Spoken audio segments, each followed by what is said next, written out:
Hello all, Shadwell here, ready to talk about the next film in my collection, Black Hooker from 1974. It's the 11th film in the 50 Drive-In Movie Classics collection, is directed by Arthur Robertson, and stars Dury Mason and Sandra Alexander. This is not my first time seeing this film. Back when I used to host the every other week event Alpha Movie Friday, I showed this film to a group of people. Only problem was I hadn't seen it beforehand and was only showing it because of the salacious title.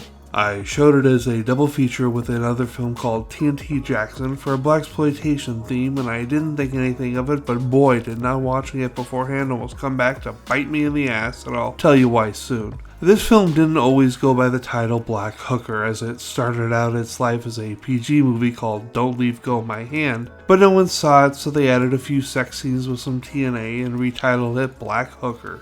Even though the film is predominantly about the white passing son of an African-American sex worker whom is raised by her parents while she works her trade in the city and largely ignores her son and his bumpy road in life.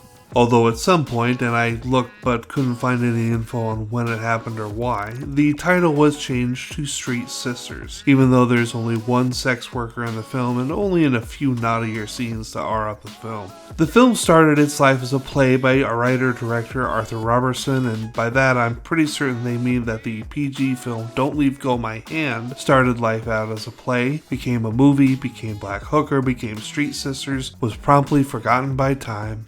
When I showed this film at Alpha Movie Friday, the ending caused nearly quite the uproar. The boy's grandmother dies near the end of the film and his mother comes back home for the funeral, and then they go back to her one-room apartment in the city to have a conversation. But it's more the boy working through some very real anger issues toward his absentee mother that abandoned him as a child. At one point, a would-be client interrupts them and reminds the boy what his mother does for work. He calls her a whore a few times, and then he creeps towards her, bending her over the bed. Meanwhile, we, the audience, were all watching in absolute silent horror as we all assumed he was about to rape his mother. I remember starting to sweat because that would not be a good look for Alpha Movie Friday, but then everyone breathed a conflicted sigh of relief when the boy strangled his mother to death. I mean, not a great ending either, but certainly better than where things were looking like they were headed. Holy shit, was that a tense scene that absolutely should not have been. Anyway, the non-Black Hookery parts of Black Hooker are pretty good, and so I'm going to give it a C+,